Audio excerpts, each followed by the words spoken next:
Dr. Lugo.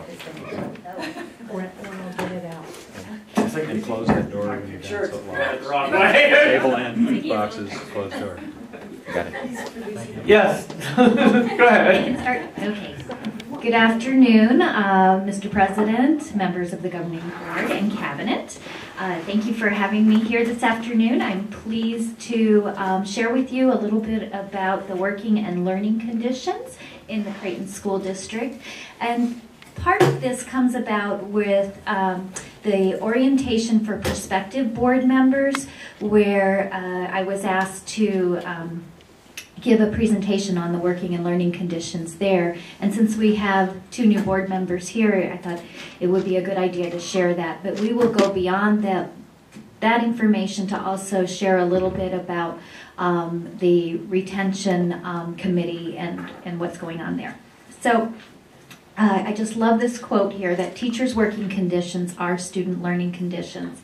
And really, from Hirsch's research, there's the 5 elements that go around: time, leadership, professional development, empowerment, and professional influences, as well as resources. So much of today's agenda will be focused around that. So here in the Creighton School District, we do have increased time on learning for our students. We have increased the instructional minutes for our children. We also have an increased focus on time on task, with a real focus on student engagement using our CT4S strategies.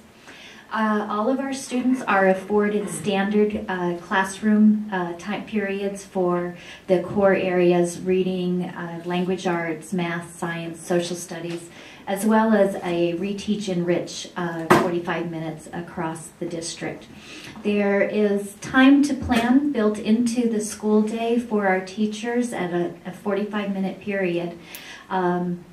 We also have time for teachers to collaborate with data meetings and initial planning meetings. So if you looked at a 5-day week, how do I show? One day might be a collaboration planning time with your team, another for initial planning, another time would be a time to look at the data and make instructional decisions, possibly regrouping students for reteach and enrich, and then 3 days for individual planning time. Okay, so in the next area, leadership, we're going to explore a little bit about principal leadership, teacher leadership, as well as student leadership opportunities. Our leaders on our schools, we have both principals and assistant principals, and their real focus is on instruction. A number of changes have occurred over the years to take some of the managerial focuses and have some supports there, whether it's for physical plant. They do a lot on overseeing that, but having support systems in place from physical plant food services. So the principals, they also meet in triad groups. We have 9 schools, and three principals meet with the superintendent and cabinet on a monthly basis to share concerns and brainstorm and work together. So there's a lot of support there. They go to Leadership Council, where there's much professional development provided there, as well as mentoring, informal mentoring of each other, formal mentoring provided by WestEd and Cabinet. So leadership opportunities for our teachers are varied from teachers who are on a grade level team or a department team being asked to facilitate some of their meetings, as well as opportunities to participate on school improvement teams and district improvement teams. We have informal mentoring in place currently that many of our teachers who have experience are asked to do, as well as teachers on assignment positions. So our instructional coaches, our student achievement teachers, reading interventionists and behavior interventionists are often seen as teacher leaders on the teams. And curriculum and assessment department has many opportunities for teachers to participate in. I think there were maybe 160 teachers working on, unpacking the standards and the Common Core. And so there's a lot of those opportunities, especially in the summertime for our teachers. And student leadership is a factor as well, and many of our teachers lead these sports as well as clubs, and we're really privileged that even with all the budget cuts that we have been able to maintain such programs. So I'm sure you're familiar with the junior ambassadors and our hiking clubs, and gosh, you name it, there's a club out there for it, and our kids are able to develop those skills and those leadership skills with that. And anytime you have questions, just stop me because. Where does robotics currently exist? I'm just curious. I remember we used to have one at Gateway with voice Chavez. Yeah, I built more prep. I think I've seen a robotics class. Did you see one at Monte Vista? Oh. They, in fact, they've done some content. Oh, so it's like an after school. After school. Okay. Yes. All of these occur after school. Yeah. Okay. So another factor with working in learning conditions are that of professional development. And we and the Creighton School District have a real laser-like focus on aligning our curriculum, our instructional strategies, and our assessment. And that's been a focus for a long time. So you can see the number of professional development opportunities that we offer in the district. Listed there, everything from the CT4S strategies. There's a big push now for math and pathways and pitfalls. We are known in the Valley for our professional development. Oftentimes, teachers are recruited because Scottsdale District knows how well trained our teachers are. There's a number of areas so that you'll see as quite a benefit. As far as resources, I know Mr. Walmer spoke to you this morning a little bit about budget and where that is. So just wanted to remind you, we have a maintenance and operation budget and grant funded, the Title I, Title II, Title III. So you can kind of see from the listing below of where the schools are staffed and which employees are staffed out of which funds. So we have 7 assistant principals in our 9 schools. Those are schools with over 700. The office staff, and in there you have an office manager as well as an educational secretary. What's not listed there are the LPNs and 1 RN as of the district. Unfortunately, with the budget restraints last year, we did have to increase our caps for our class sizes, and that's something that we tried many years to stay away from. So you can see where they're listed there. The only change is our ELD classrooms. We've made a modification where they're capped at 28, and once as classroom goes over 28, then support is provided, whether aid time, substitute, or a teacher is added. And then we still are able to provide special areas for all of our students. Okay. So just as a point of reference, I just used the teacher salary because that's the major portion of our employees.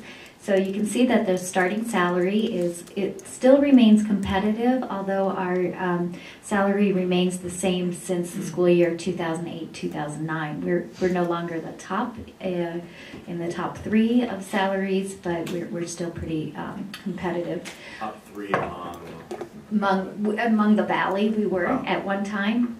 Yeah, we were, but we're slipping. So we need to look at that. Okay, so we have over the years of budget cuts, teachers have lost some areas of compensation. Career ladder continues to go down. Some of the hard to fill stipends have been removed.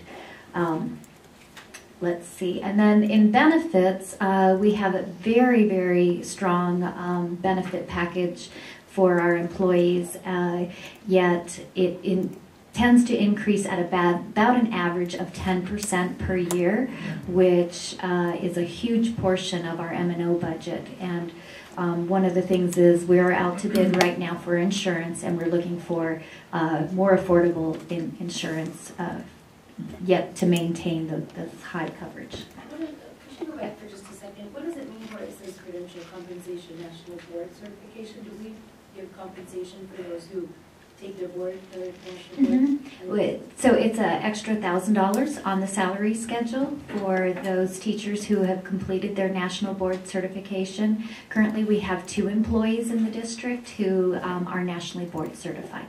And is there anything in place to facilitate that kind of, to help? Yeah. I just don't know if there's... I don't think there's anything formal at this time. In the past, there's been some informal mentoring of other, like I remember Marianne DeRobio was working with Angeles Acosta, who is nationally board certified, and Jody Hernandez right now is our latest. And I think it was in the spring, Jim, when we worked with James and Jason, and we were looking at, and they came and spoke to the principals and stuff to see if we could use some through their support, support and some more national board certification. And it really didn't get off the ground. We talked about it, and I think it would be something we would look again in the future to see if there's that opportunity. Okay. Any other questions?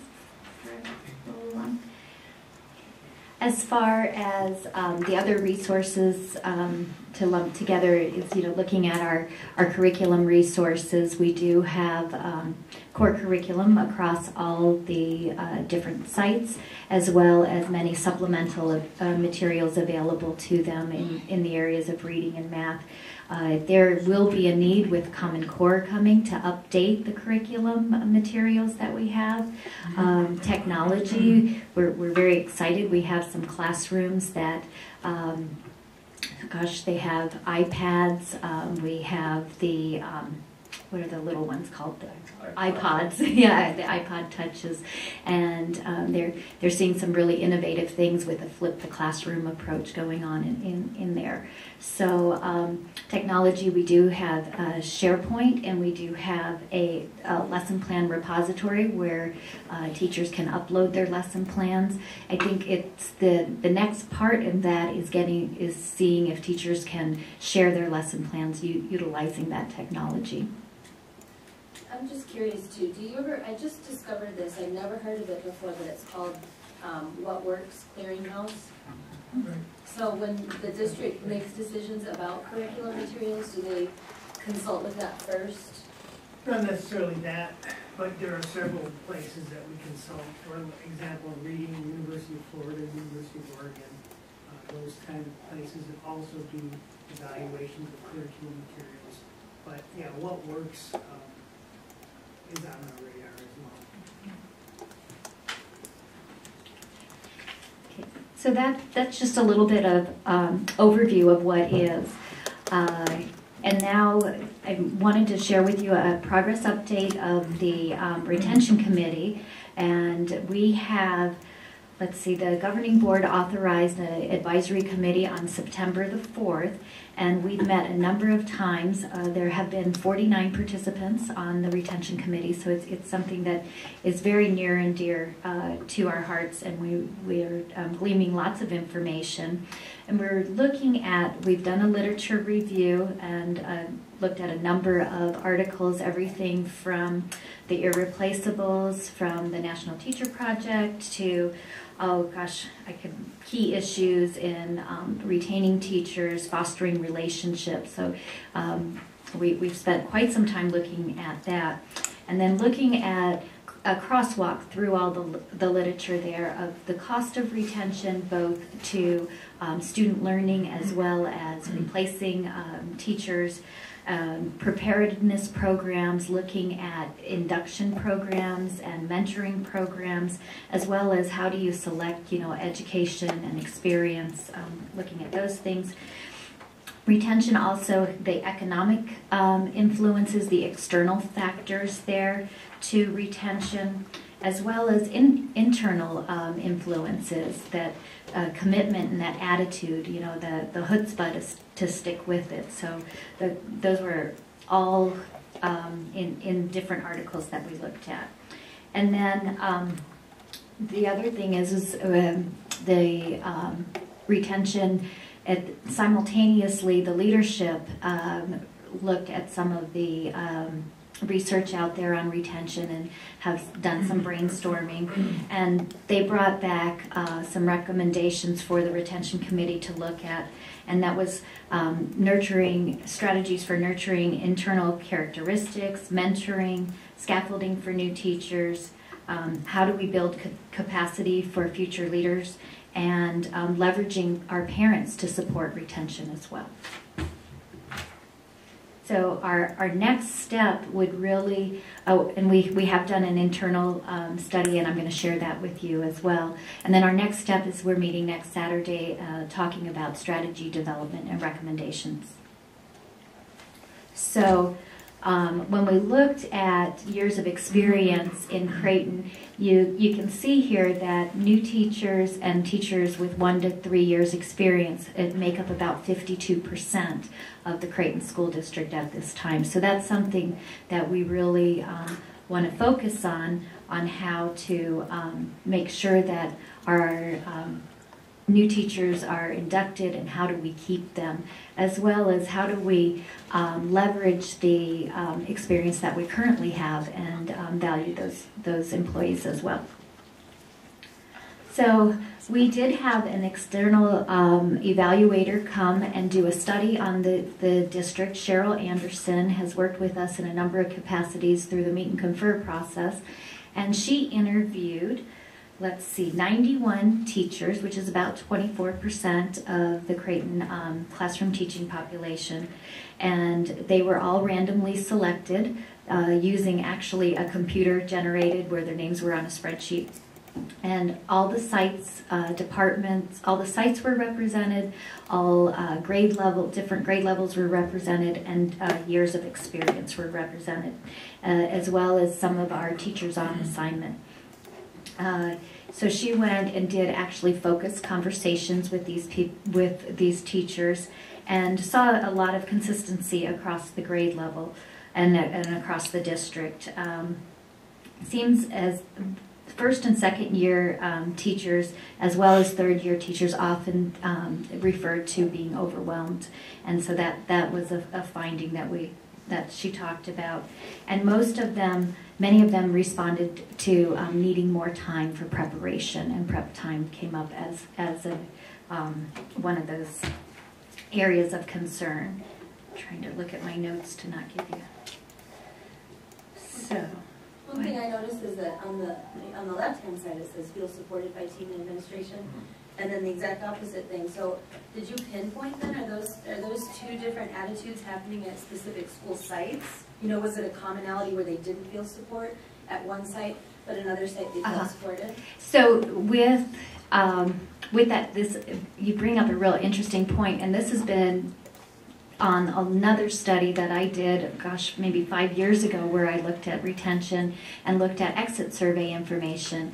People would highly recommend the district to their peers because they felt supported by their administration, and then almost the exact same number of people said that they would have stayed had they felt more support. The retention committee is not, their goal is to not look at it at a site level. We're systemically looking at it district-wide. The site level information, at this point, we're really focused on the district. We have not pinpointed which site. Well, and I only ask because, so many studies show that good leadership at a school site, can make all the difference in the world regardless of a 4 or 5 year pay freeze, you know what I mean? So, I mean, is that something, like, I mean, I'm sure we have numbers about the number of teachers that leave specific sites, and is it more at some places than others, and? Yeah, it really, we do have those numbers, and I can bring those back to Dr. Boyle to share with you at another time. The trend is not so much numbers at a site as when a leader leaves a site, the high turnover that occurs at that point and within the next 2 to 3 years, and then it starts to stabilize. So I think it's a learning curve for the teachers on the site, the administration, the new administration that comes to the site, and people finding out where they fit and follow the leader. You know, that when teachers are hired, even though I do a screening interview, but they sign on not so much for the Creighton School District or to get a job. They sign on because they've fallen in love with that site and that person who they've interviewed. So I think our goal would be to make sure that at every school we have administrators who lead the school and help people feel valued, and yeah, I think valued is really the key, and that we help all of our administrators get to that. And do we have like I'm just curious, sorry. No, that's okay. A mentoring program for administrators, is there something like that in place, you know, where maybe somebody like Sean Hannafin is, you know, just mentoring somebody else who's maybe new to being a principal? Yeah. Right now we have an informal mentoring system that occurs exactly like that, and Sean is somebody that you tapped right into it, where he is working with that. And same thing with our teacher programs. We have an informal mentoring where we used to have a very strong formal mentoring process for our teaching, but we did, due to budget cuts, there were some things that went on the wayside. The formal mentoring that does occur is through the West Ed and through Cabinet, with Cabinet working with our principals in triad groups.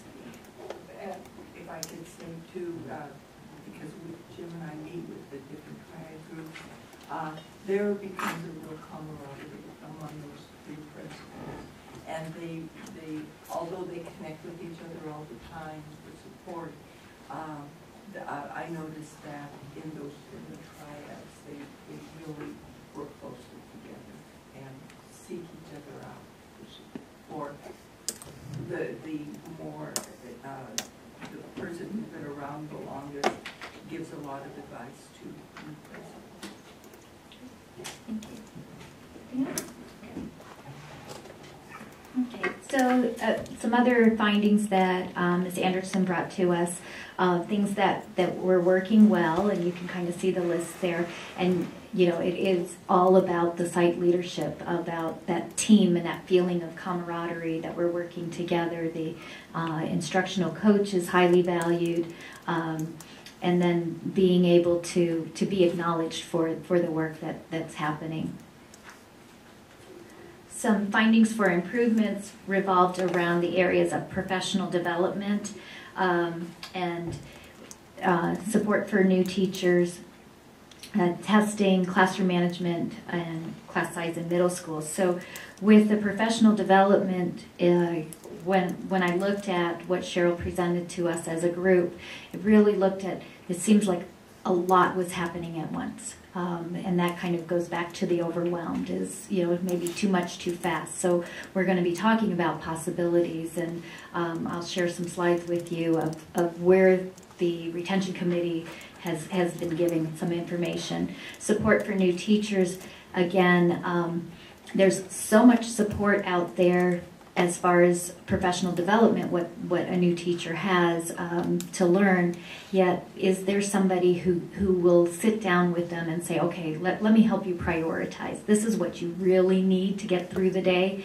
and this stuff you can put that aside. You know, if you've been a teacher and you've had somebody been able to filter that for you, that's invaluable.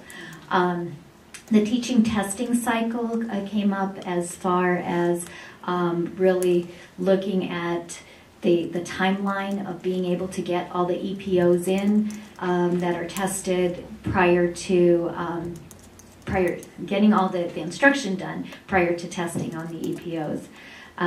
Classroom management and discipline really was an attribute that came from the middle schools and the concern with middle school, and they're putting the positive based intervention systems into place, and that's becoming much more formalized. But I think that's an area that came up, and class size, something that we see as a challenge. When you say you have middle school listed there, does that mean people were hoping for an individual middle school where kids would go in the district, or just that there's concerns within each middle school throughout the district? From my interpretation of what Cheryl brought, it wasn't a need for a middle school. It was more of a need for middle school management and the content, having content specialists to be able to talk to one another. If you're a social studies teacher at Gateway School, you might be the only social studies teacher at Gateway School. So a need for that cross-district collaboration so that you can learn from your peers. Where if you have 3 other third grade teachers, you're a team. So that's one of the areas where we're going to talk about possibilities. So, okay, so. When the retention committee last met, we listened to Cheryl's report, and hers was much more in depth about the successes and the challenges in the district for working conditions. And we really framed them around the research that we've read. So we have not formalized any of these possibilities, but informally, some of the areas that have been spoken about both at the retention committee and at leadership looked at time. So with prep time, exploring ways to increase individual prep time for students would be one area. The other area that we just talked about, cross-curricular collaborations, the science teachers being able to meet together, and the music teachers, the PE teachers. Some of that is happening already, and it happens, I want to say, twice a quarter. But it may not be enough where the classroom teachers are meeting on a weekly to twice a week basis. Increasing efficiency during data meetings and planning meetings, getting those meetings really down to a science. There's some research out there that you can get a data meeting done in 33 minutes that has, some of our leaders have attended those workshops. And then increasing time for interventions. We have a Reteach and Enrich program right now, and their students do go to interventions. But how do we intervene in areas like science when we know that's coming up, and where are we going in that area?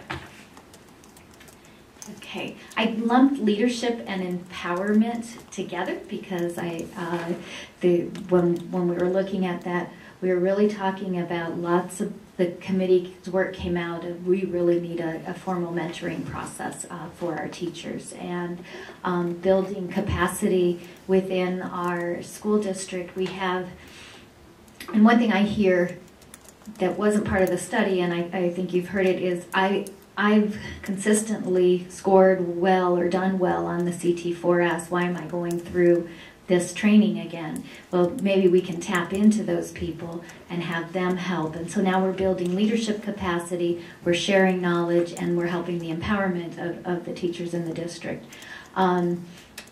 Continue with the opportunities to give input on the leadership teams, school improvement teams, and really exploring recognition and incentives. What's an incentive to one person and a recognition to one person may be very different for another person.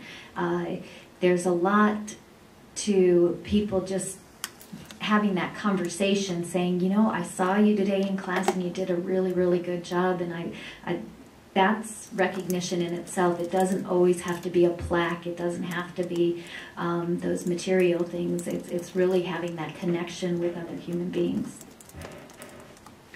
And then looking at professional development possibilities, we talked about the formal mentoring, engaging our lead teachers to give some of those workshops has been something that the committee has talked about. looking at individualized professional development plans and pathways. Our new teacher evaluation pilot starts scratching the surface on that, where teachers individually are asked to say, what are your goals for the year? What are you going to do to get there?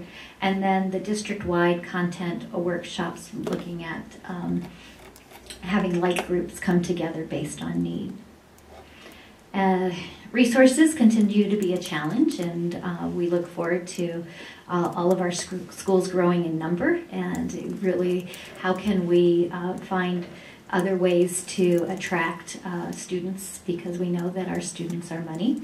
And looking at affordable health care right now, as I mentioned before, we are out to bid, and we are looking to decrease the cost of insurance, yet try to maintain high quality. Monitor our salary and benefits closely. We have not put a raise in place for 4 years. We want to make sure that we value our employees, and I think a lot of it, nobody gets in it for the money, but if you haven't had a raise in that period of time, it gets really hard to stay. So it's important. Keeping abreast of technology with the Common Core and the PARCC assessments, it will be very important that our classes are appropriately fitted and ready to go, and look at all opportunities to increase our revenues. With that, any questions that I can help answer?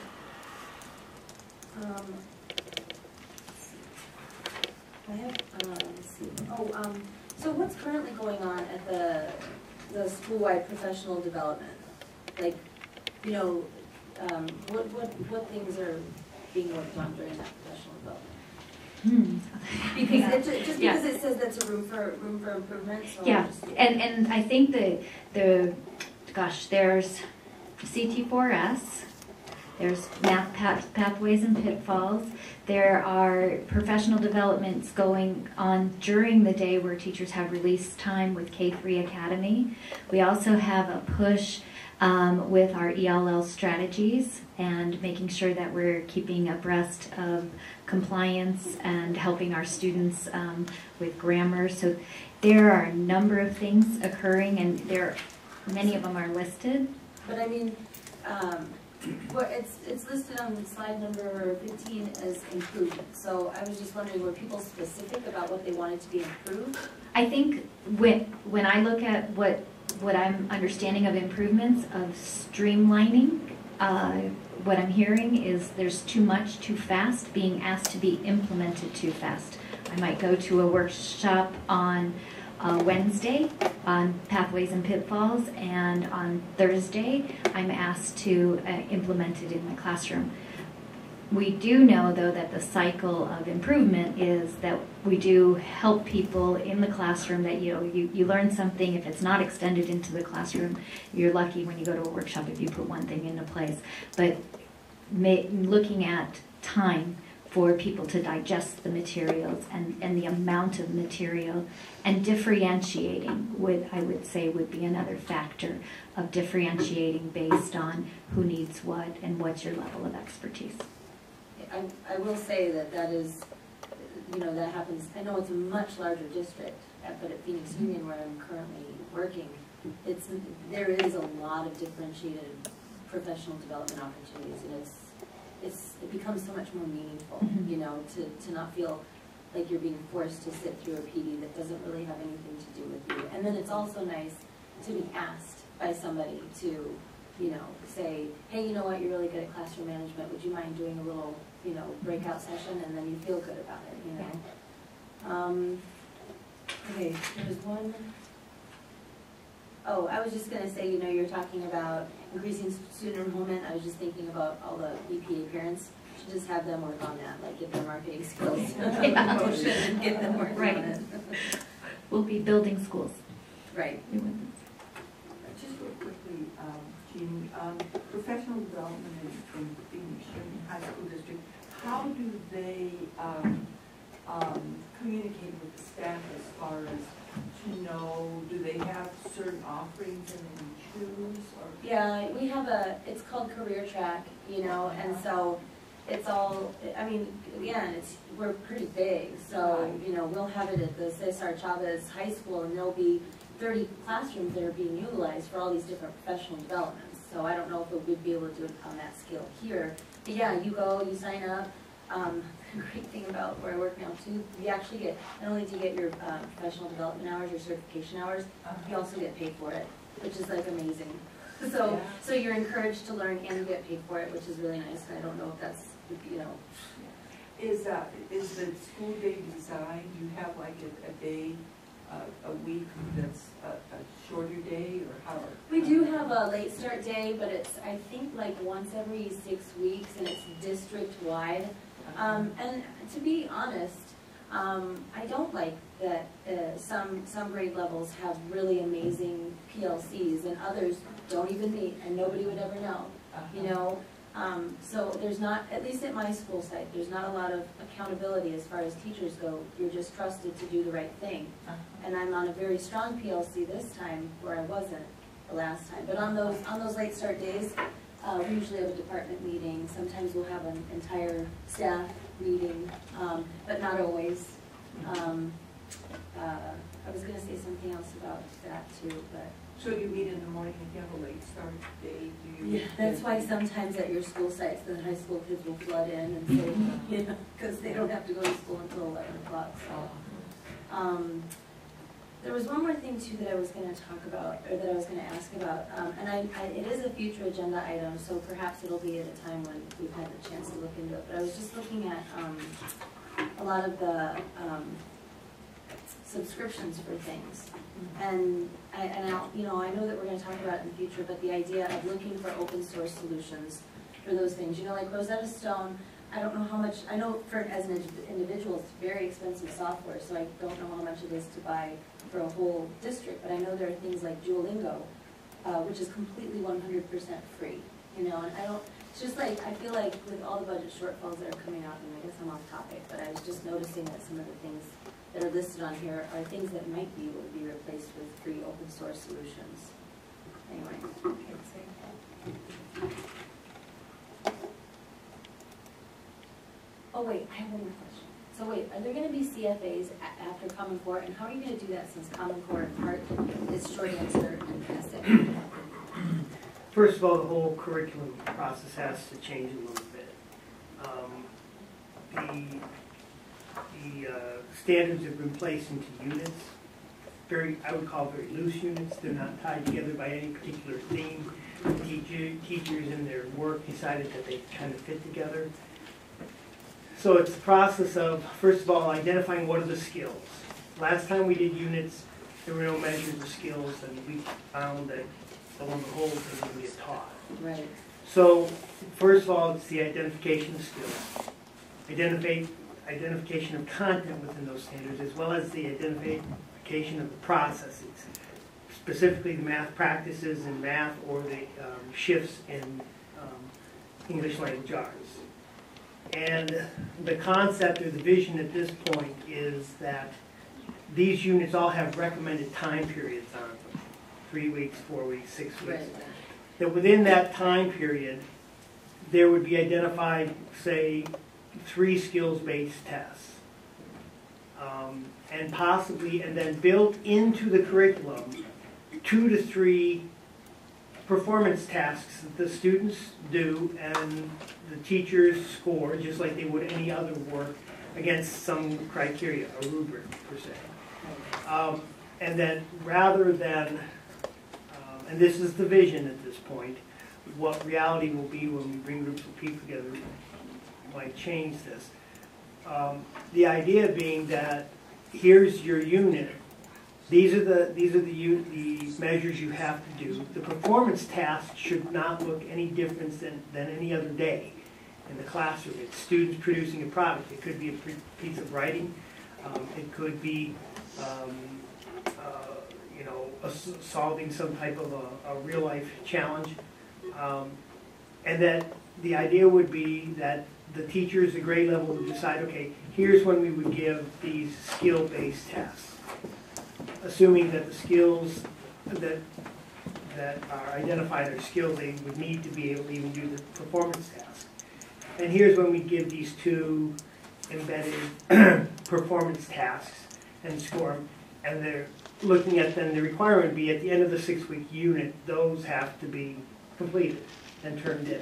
But the flexibility be given as to when they be done and when they be, and that they didn't have to be turned in every 5 Right. days and that type of thing, but they would look differently. So it'd be a combination and fewer skills-based tests and an increase in performance tasks, which should look like a classroom lesson Right. with students producing product. So that's kind of the vision at this point in time. When we actually sit down with groups of teachers and work through that, we'll see a little bit more what the reality is. But the other part of that vision too is that, and I'm just going to make an editorial comment, we've built assessment in the country backwards. We built the least important assessments first. And we haven't gotten to the most important assessments yet. And most important assessment is the one that happens every 5 to 10 minutes in the classroom. And I think that what we've seen with the structure that we built, and we at the time had to build, what we've seen is teachers losing that concept, that every 5 to 10 minutes, I need to measure to see what my kids, very simply, where my kids are at, because reteaching doesn't really start in the reteach period. Reteaching starts as soon as I recognize if a student doesn't understand something or they have a misconception. And so going along with that is kind of recommitting to supporting teachers to but to do measurement frequently in their classrooms, because that's the most important assessment that you can do.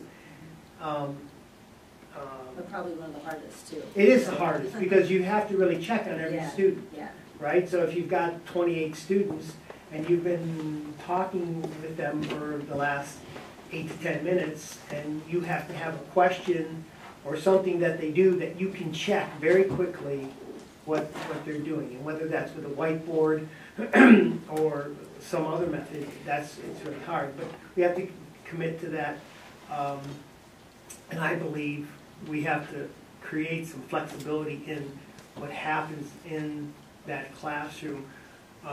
For example, you heard a comment about the number of POs having to be taught, right? Mm-hmm. Well, it's interesting because those decisions were made by teachers who, in most cases, they knew the curriculum, but those POs were never intended necessarily to be taught and completely mastered, right? So we have one, it's insane. You have to do fractions, decimals, and whatever the other one is, and you get 9 days. Well, nobody can teach fractions, decimals, and percents in 9 days and expect mastery. It doesn't happen. So that's another part of it, is building it so that there's a clear understanding of where it's initially taught and where by when we need to have mastery. So there's a lot of changes that are we're essentially starting the rebuilding process of curriculum and assessment completely over again. We've started the process, but there's a lot to be done, and eventually I would like to see that those units be designed around STEM and social studies issues, right? So that that becomes part of what we're doing within a 3 to 6 week unit. Yeah. And so that it's not an add-on, but this is actually the content in which those processes, those skills are being taught. The other part, and down the road part, is we spent a lot of time prior to Wested, prior to parting with Wested, trying to decide, about who creates formative assessments. And ideally, I believe teachers should create those, not in a group of 120, but in a grade level group.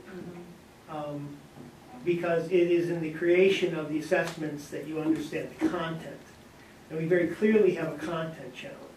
We're seeing that content challenge as low as kindergarten and first grade at this point, as we're asking people to teach things on a conceptual level. So we need to move in that direction. That also pushes up against time. That also pushes up against what people do with their prep times and those types of things. So all of that has to be balanced out in some way. We used large groups of teachers to create common formative assessments because we needed them and we needed them now. Right? As part of school improvement. But the right? process should be, if we develop the skill-based assessments, the embedded performance tasks within the unit, and people have the opportunity to see what they are. We have the tools and we can do the training to help people do those things so that teachers can start building those units or those measures themselves. So not just the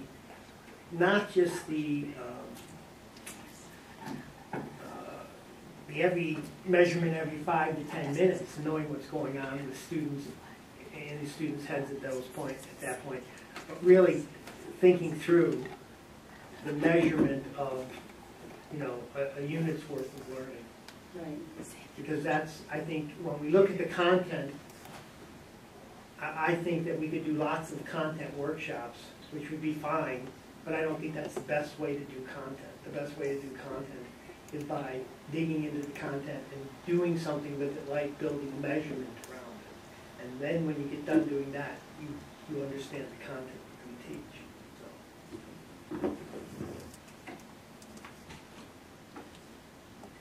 Other questions? Everyone's sort of looking at me, which makes me wonder if you're ready to move on. The next agenda item is future agenda items.